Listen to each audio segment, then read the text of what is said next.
ସକାଳୁ ସକାଳୁ ପୁଅର ଡ୍ରେସ୍ ଆଇରନ୍ କରି ସ୍ୱାମୀ ବାହାରିଲେ ଅଫିସ୍ରେ।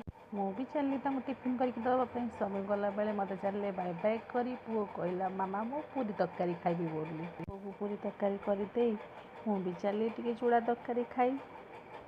ପୁଅ କହିଲା ମାମା କହ ଟେଷ୍ଟ ହେଇଛି ବୋଲି। ମୁଁ ବି କହିଲି ହଁ ଟେଷ୍ଟ ହେଇଛି।